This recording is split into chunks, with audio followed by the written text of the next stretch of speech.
It was here, in a Nazi death camp called Auschwitz-Birkenau in occupied Poland, where Eva Moses Kor lived as a 10-year-old from May of 1944 until the camp was liberated in January of 1945. Through this virtual reality exhibit, we will visit 4 of the central places of Eva's experience here. Choose a portal to begin your journey, which takes you from her arrival at the camp to her ultimate destination, healing through forgiveness.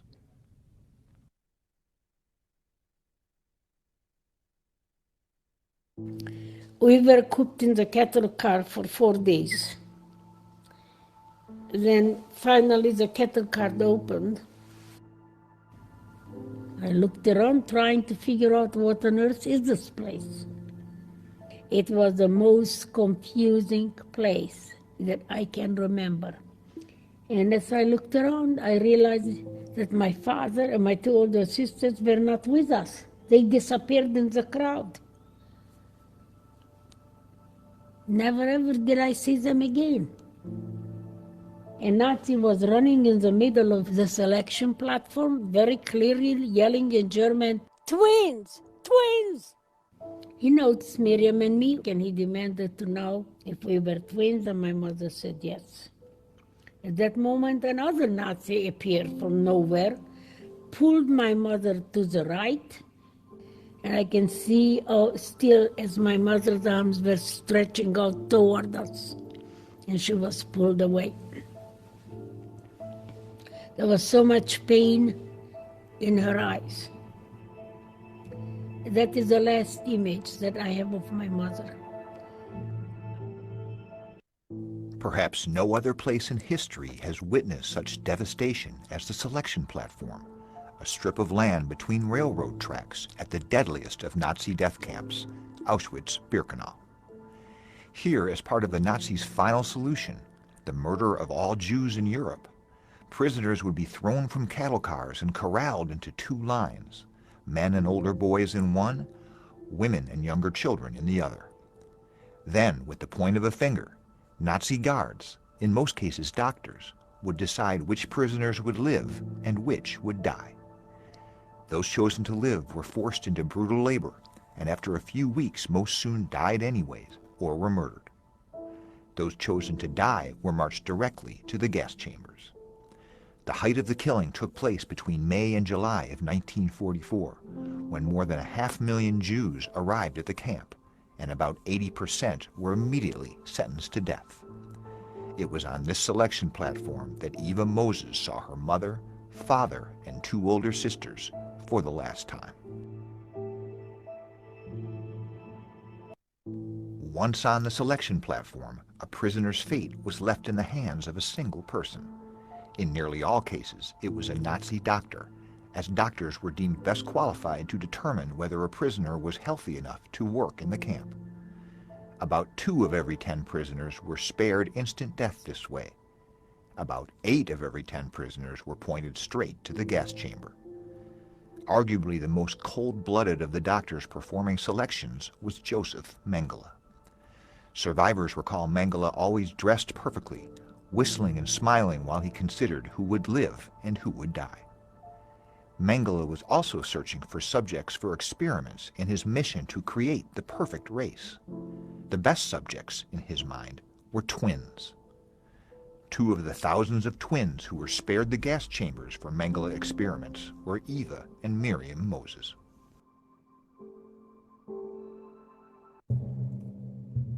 We arrived in the barrack. It was about late afternoon, maybe early evening. And as we entered that filthy latrine, on that filthy floor, were the scattered corpses of 3 children. I made a silent promise to myself, a pledge, that I will do anything and everything within my power to make sure that Miriam and I shall not end up on that filthy latrine floor, that we would survive and walk out of this camp alive. After Eva and her twin Miriam were selected for medical experiments, they were tattooed A-7063 for Eva, A-7064 for Miriam, and then put in a barrack reserved for female twins, aged 2 to 16. Formerly a horse barn, the barrack was a rectangular wooden structure with 3 deck bunks on each side and a 3-hole latrine at the far end. There were approximately 200 to 300 girls living there, and it was anything but an easy life. The children would be fed twice a day, a 2.5-inch slice of dark bread and a foul brownish liquid they called fake coffee. Huge rats scurried everywhere. Within days, the twins were infected with lice. From the back door, they could see the flames and smoke billowing from the crematorium.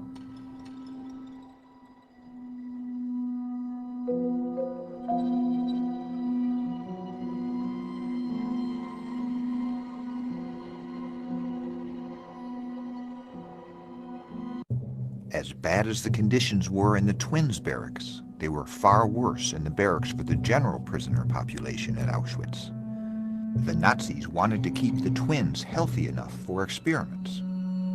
The other prisoners were used for work, and with replacements arriving daily in the cattle cars, whether these prisoners lived or died was of no Nazi concern. At the height of the arrivals to Auschwitz, there were about 90,000 prisoners in the camp. They lived in row upon row of barracks in conditions hard to imagine. The food was so insufficient and the work so hard that exhaustion and starvation quickly set in. Sanitation was horrible. Disease ran rampant. When the Russians liberated the camp in January of 1945, they were stunned by what they found. They were skeletons covered with skin and had a far-away look in their eyes.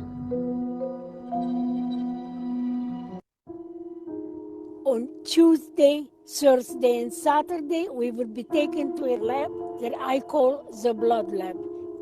You could have about 30 kids in here at a time. They had chairs with little arms like that, and we put our arms out. And they tied this arm, and they tied this arm, and then they took lots of blood from here, and lots of injections into here. The content of those injections, we didn't know then, nor do I know them today. One of the primary buildings where the Nazis performed experiments on inmates, particularly twins, was in Auschwitz-Birkenau, only about 100 yards from Eva's barrack. Eva called it the blood lab. She and other twins would be marched there 3 times a week. Blood would be taken from one arm, mysterious fluids would be injected into the other. On 3 other days of each week, the twins would be marched to Auschwitz I, the original camp, where other experiments would be performed. Eva and Miriam would frequently be made to undress and stand for hours as Joseph Mengele and other Nazi doctors measured every part of their bodies. For other twins, experiments included live dissections without anesthesia, eyes plucked out for study, and inner organs manipulated. All of this was done in the Nazis' attempt to create a master race. A total of 3,000 individual twins were experimented on at Auschwitz. An estimated 200, about 1 of every 15, survived.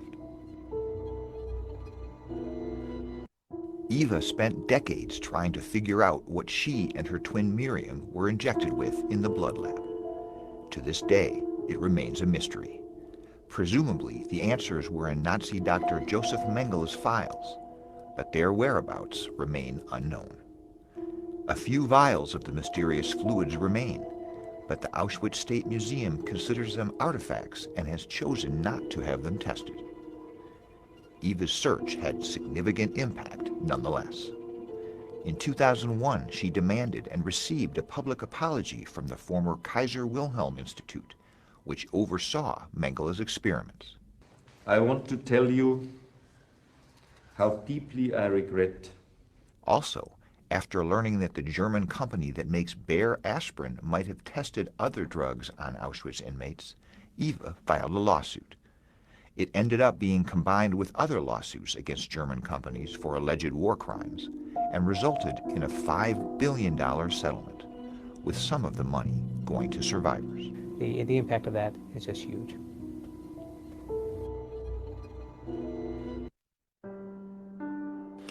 I, Eva Moses Kor, a twin who survived as a child Joseph Mengele's experiments at Auschwitz 50 years ago, hereby give amnesty to all Nazis who participated directly or indirectly in the murder of my family and millions of others.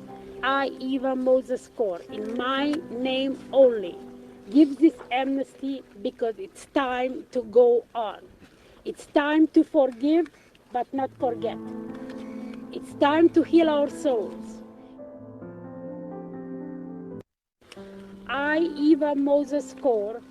Eva Kor first announced her forgiveness of the Nazis in 1995, on the 50th anniversary of liberation, outside of a crematoria at Auschwitz-Birkenau. She chose the spot because it's symbolic of the 1.1 million people who were murdered at the camp, including 1 million Jews. In the years since, Eva's forgiveness has often been misunderstood. Many people have denounced it because they think by forgiving the Nazis, Eva is forgetting what they did. The opposite is true. Eva works tirelessly to keep the lessons of the Holocaust alive, leading multiple tours to Auschwitz each year. Eva's forgiveness is mostly about self-healing and self-empowerment, shedding the burden of what happened to her at Auschwitz so that she can live her life without anger or pain. She is not forgiving the Nazis for their sake or for the sake of any other victims. Eva's forgiveness is for her sake only. She found it worked so well for her that she's made it her mission to advocate it for others. Anger is a seed for war. Forgiveness, a seed for peace. When Eva first began advocating forgiveness, it was strictly about the Nazis and the Holocaust. When she began seeing the freeing effects of forgiveness on others who didn't go through the Holocaust, she widened the message to include victims of all sorts of crimes and discrimination, from mass genocides to spousal abuse, neglect, bullying, any situation in which someone was unfairly wronged by another. To all who suffered this way, Eva advises the same thing. Forgive your worst enemy. It will heal your soul and it will set you free. Thousands, perhaps hundreds of thousands of people around the world have tried Eva's forgiveness. Many have found it life-changing. And it's the biggest thing that anyone's ever done. And many vow to carry the message to new generations. I will never stop sharing Eva's story. I will never stop sharing the advice she gave me, and I'll make sure that when she's gone, that her story isn't gone, and that her mission doesn't just die.